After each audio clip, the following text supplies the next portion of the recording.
यानी गांव का जो मुखिया होता था वो होता था ग्रामणी, जो कि गांव की सारी व्यवस्थाओं को रखता था और यहाँ से किसी भी प्रकार की गतिविधियों को राजा तक पहुंचाने का काम इसका था, ग्रामणी का। उसके बाद जो राजा का रत्नी था वो था छत्री यानी प्रतिहार। क्या था राजा का? छत्री, छत्री यानी प्रतिहार। प्रतिहार कौन था?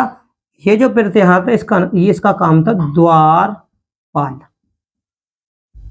द्वारपाल कौन होते हैं? द्वारपाल जो होते हैं वो होते हैं कि राजा का महल या किला, उसके दरवाजे पर रहने वाला जो अधिकारी होता था वो द्वारपाल होता था।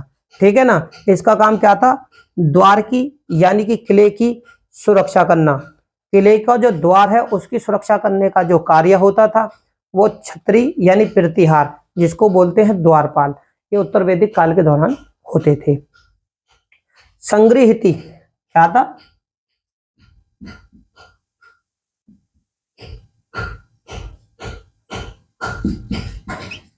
संगृहीति उस समय जो था वो था कोषाध्यक्ष।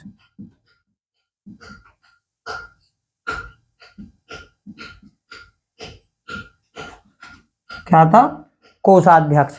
अब कोषाध्यक्ष का काम आप सभी लोग जानते हैं कि जो भी राजस्व होता था, जो भी शुल्क या नजराना या कर जो था, उसको एक तरीके से आधुनिक बैंक में जमा करना। तो उस समय क्या था? कोषाध्यक्ष में, राज्य के कोष में, राज्य के यानी उस समय का जो राज्य था उसके कोष यानी एक तरीके के बैंक में जमा करने का कार्य जो था संगृहीति का था। ठीक है ना। अब इसके बाद में था भागदुद्ध। कौन था? रत्नियों की गिनती हम चालू कर रहे हैं तो भागदुद्ध, भागदुद्ध का क्या कार्य था? भागदुद्ध कौन था? तो जो उत्तर वैदिक काल में भागदुद्ध था ये था अर्थमंत्री।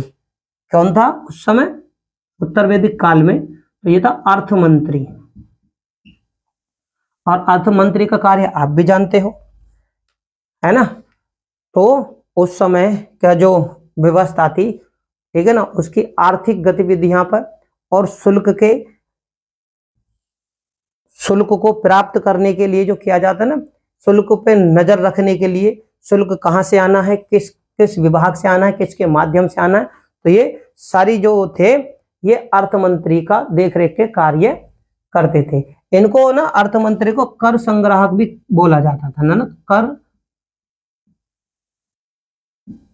ठीक है, कर संग्राहक याद रखना, यानी कर को इकट्ठा करने वाला आपको बताइए। ठीक है ना। तो एक किसका काम था? अर्थमंत्री उस समय का। ठीक है।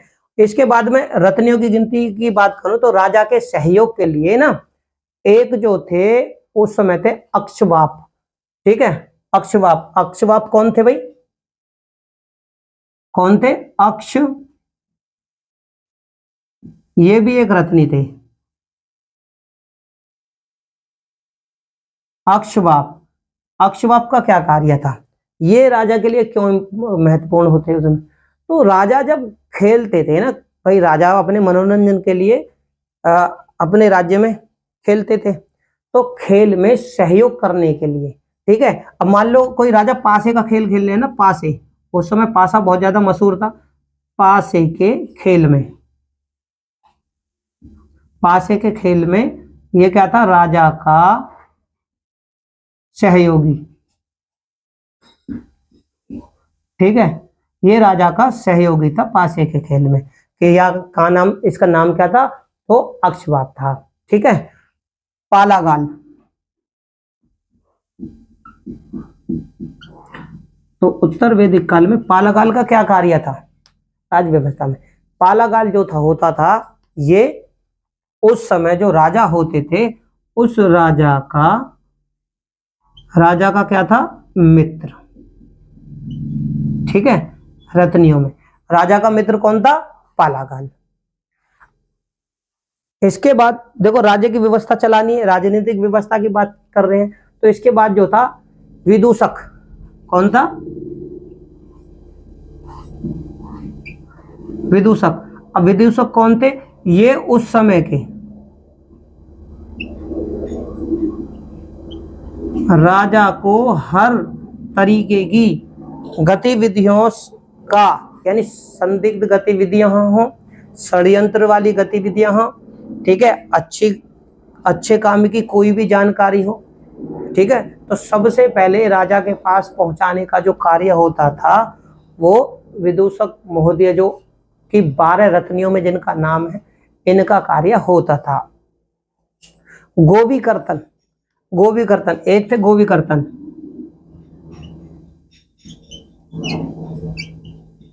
गोवीकर्तन जो थे ये उत्तर वैदिक काल के दौरान राजा के रत्नियों में इनका नाम भी देखने को मिलता है।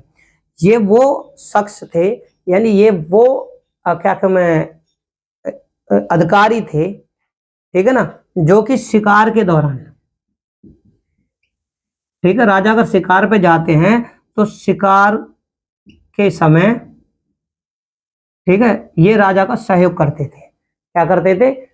शिकार में राजा का क्या करते थे? शिकार में राजा का, ऐसे ही लिख देता हूं जो आपको याद हो जाए, शिकार में राजा का सहयोग, समझ में आगे होगी। तो ये कौन थे? गोवीकर्तन। इनका कार्य क्या था? राजा में करना। अब लेकिन इसकी जानकारी कहाँ पे है? आप ये भी तो कह सकते हैं भाई इनकी जानकारी मिलती कहाँ है। तो देखो उत्तर वैदिक काल में ये मिलती है हमें पंचविश। अब पंचविश क्या है? पंचविश जो है जिसको कहते हैं टांड्य ब्राह्मण, टांड्य ब्राह्मण। अब ये ब्राह्मण, टांड्य ब्राह्मण किसका वो है? तो सामवेद, ठीक है ना, सामवेद का ये टांड्य ब्राह्मण। इसमें इस चीज की जानकारी का उल्लेख हमें स्पष्ट देखने को मिलता है। अब ये जो रत्नी थे ना, इन सारे रत्नियों को जो कि राजनीतिक व्यवस्था से जुड़े हुए क्या अधिकारी थे, या आप कह सकते हैं शख्स थे, ठीक है ना, तो ये वो अधिकारी थे जो राजा के राज्य करने में, यानी राजनीतिक व्यवस्था में किसी न किसी कार्य को लेकर राजा का सहयोग करते थे। अब इन्हीं रत्नियों को क्या कहते थे? वीर भी कहा जाता था। क्या कहा जाता था? इन रत्नियों को क्या कहा जाता था? वीर। तो ये याद रखना, 12 अधिकारी, ठीक है, 12 रत्नी थे, मैं अधिकारी नहीं रत्नी लिखता हूं, है ना, 12 रत्नी। अब 12 रत्नी थे, ठीक है ना, और इन्हीं को क्या कहा जाता था? तो इनको रत्नियों को वीर भी कहते थे। क्या कहते थे? वीर, वीर भी कहते थे, ठीक है, ये याद रख लेना आप। तो 12 रत्नीय थे और इनको रत्नी कहते थे, जो कि राज्य परिषद के सदस्य होते थे। राजा का किसी न किसी कार्य को लेकर ये राजा का उस समय सहयोग करते थे, ठीक है। अन्य अधिकारी की अगर मैं बात करूं तो अन्य अधिकारी मैं लिख देता हूं, ये तो रत्नियां हो गई, और अन्य अधिकारी,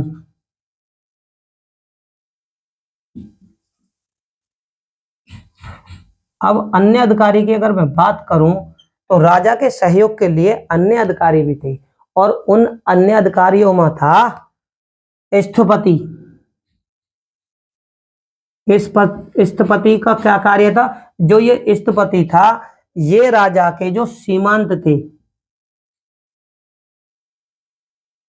सीमांत प्रदेश, सीमांत प्रदेश, सीमांत मतलब सीमा की, सीमा मतलब राजा की जहां पर हद थी, यानी कि जहां पर बॉर्डर था, ठीक है ना, बॉर्डर के प्रदेश में राजा का सहयोग करने वाला जो अधिकारी था उसका नाम था स्थपति। और स्थपति का कार्य क्या था? एक तो सीमा के प्रदेशों की रक्षा करना और न्याय व्यवस्था,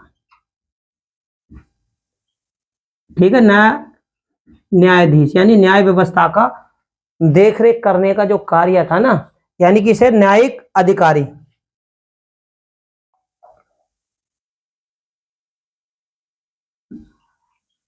ऐसा कर सकते हैं ना।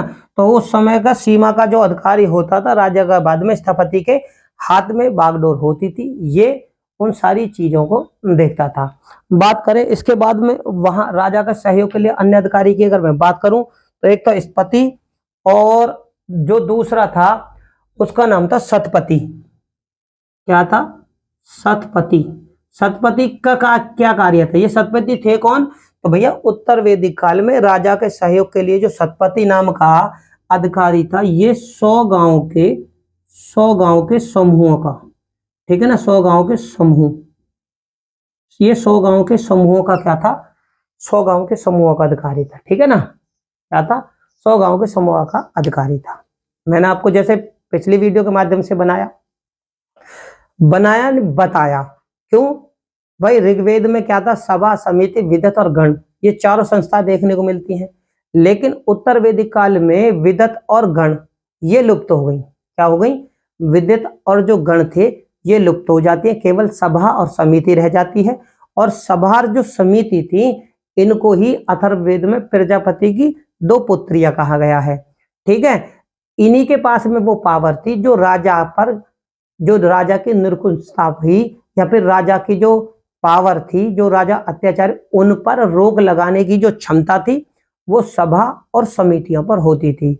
सभा जो होती थी वो श्रेष्ठ जनों की संस्था थी। क्या थी, श्रेष्ठ, यानी जो इंसानों में जिनका लेवल थोड़ा ज्यादा हो, यानी जो कि आम जनता में थोड़े से, या तो आप बुजुर्ग मान लीजिए, या किसी भी जनता में आज के आधुनिक समय में आज के जो क्या मैं मानव है, उनसे ज्यादा पढ़े लिखे, नॉलेज वाले, अच्छे कुशल जो लोग थे, उनको बोलते श्रेष्ठ।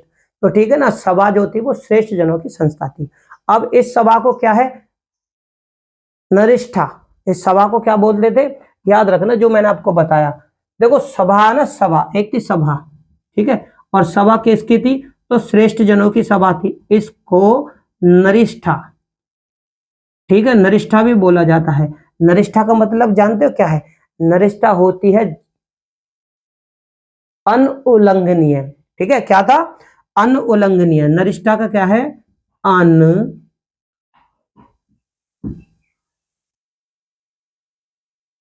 अनुल्लंघन, ठीक है ना, यानी कि इसकी किसी भी बात का उल्लंघन नहीं किया जा सकता।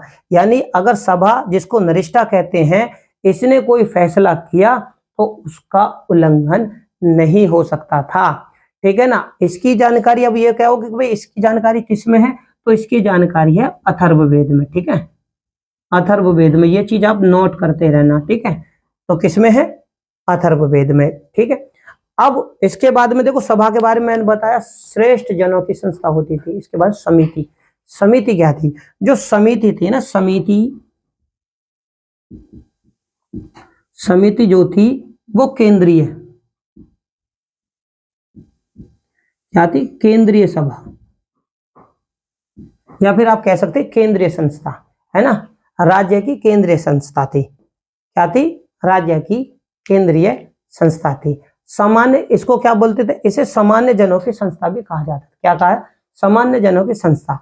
इसका जो अध्यक्ष होता था वो स्वयं राजा, ठीक है ना, इसमें राजा शिरकत करते था, और शिरकत यानी राजा इसमें आके बैठते थे, और इस अध्यक्षता की, वो इस सभा की अध्यक्षता भी वो करता था, ठीक है।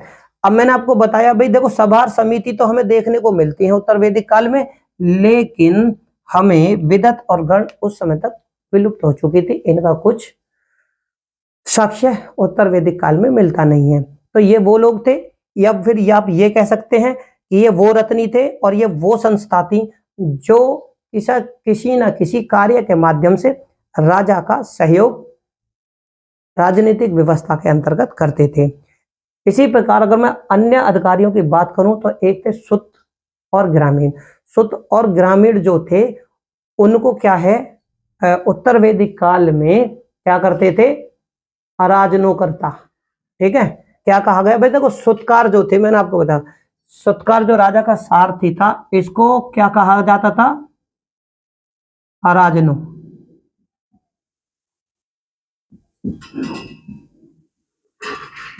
एक अराजनोकर्ता किसको कहा जाता था, सूत्रकार को अराजनोकर्ता, दूसरा ग्रामीण को, इसको भी, ग्रामीण को भी,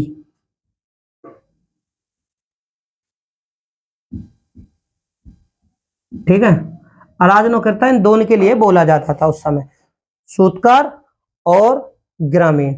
अब इसकी जानकारी की अगर मैं बात करूं, भाई तुम कह लोगों के भाई ये जो शब्द हैं ये कहां पे हैं, तो ये जो शब्द हैं वो शतपथ ब्राह्मण में है।